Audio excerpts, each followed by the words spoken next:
জান্নাতুলকে নিয়ে স্বপ্নে সিঁড়ি বেয়ে ছাদে উঠি, বুঝতে পারছো? এই যে ছাদ ঢালাই হয়েছে তো, তো এমনি ছোট সিঁড়ি আছে।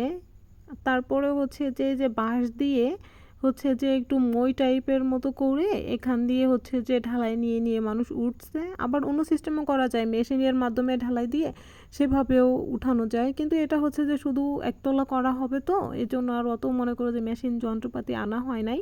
এমনি মিস্ত্রিরা হাত দিয়ে যতটুকু করতে পারছে ততটুকুই করেছে। আর দেখো এখানে জান্নাতুলকে নিয়ে আমি নাচতেছিলাম আর বলতেছিলাম যে জান্নাতুল স্বপ্নে সিঁড়ি বেয়ে ছাদে যাচ্ছি।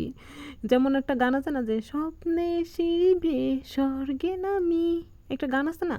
তো আমি আমি ওখানে বলতেছিলাম যে আমি হচ্ছে স্বপ্নে সিঁড়ি বেয়ে তা জান্নাতুলকে অল্প একটু উঠাইয়া তারপরে হচ্ছে যে ওকে নামাই দিচ্ছিলাম। তারপরে ওকে নামিয়ে হচ্ছে যে আমি একা যাইতেছিলাম, কারণ ওকে নিয়ে যাইতে পারতেছিলাম না। কেন জানো? বৃষ্টি নামছে না, এটা একটু পিচ্ছিল টাইপের হয়ে গেছে। তারপরে যদি স্লিপ করি তখন সমস্যা, আমি একা পড়ি পড়ি কোনো সমস্যা নাই, কিন্তু জান্নাতুলকে নিয়ে পড়লে তো সমস্যা, বলো, ছোট বাচ্চা না, ও ব্যথা পাবে, ব্যথা পাবে, তারপরে ভয় পাবে। যাই হোক, এটা কোনো ব্যাপার না। তারপর হচ্ছে আমি একা একা ঢং করতে করতে উঠে যাইতেছি। আমার এইসব জায়গায় না উঠতে অনেক বেশি ভালো লাগে ছোটোবেলা থেকেই, বুঝতে পারছো? এই জন্য আম্মু কত চিল্লাচিল্লি করতো, সবাই অনেক আমাকে রাগ করতো, এ কে কার কথা শুনে, আমার যেটা ভালো লাগে সেটা আমি করি।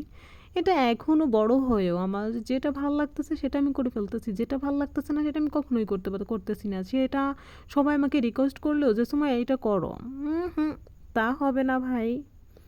এই দেখো, স্বপ্নে সিঁড়ি বেয়ে ছাদে উঠি। দেখছো? অনেক সুন্দর লাগছে না? দারুণ লাগছে কিন্তু, যে আমি কত সুন্দর একটা জায়গায় উঠতে পারছি, এটা ভাবলেই মনের ভিতরে আনন্দ আনন্দ লাগতেছে, খুশি খুশি লাগতেছে, বুঝছো?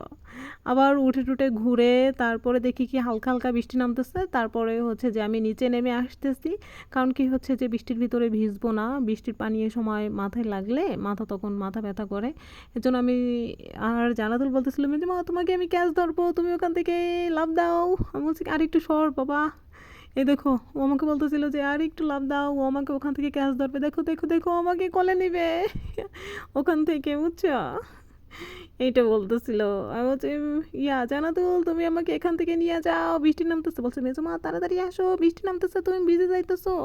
আমি বলছি যে আমি একা ভিজে যাইতেছি, তুমি ভিজতেছো না? বলে কি হ্যাঁ তোমার জন্য আমি ওয়েট করতে করতে আমিও ভিজে যাইতেছি, দেখো সে আমাকে ওখান থেকে কোলে নিবে, বলতেছে তাড়াতাড়ি এসো তাড়াতাড়ি এসো বুঝতে পারছো? বলছে জান্নাতুল রেডি, 1 2 3 স্টার্ট নাও। ও বলতেছে দাও দাও তুমি লাভ দাও আমার কোলে, আমি তোমার কোলে নিতেছি। ও আমার কোলে নিতেছে, ও আমি ও আমি ও ওই হচ্ছে যে আয় আয়, কথা পাইতে যাইতেছে কেন, ওই আমার কোলে উঠে যাইতেছে। হাই রে আল্লাহ, সুমাইয়া চোখ থাকিতে অন্ধ, হাই রে কপাল মন্দ। তো ফাইনালি হচ্ছে যে স্বর্গে সিঁড়ি বেয়ে নিচে নেমে এসেছি।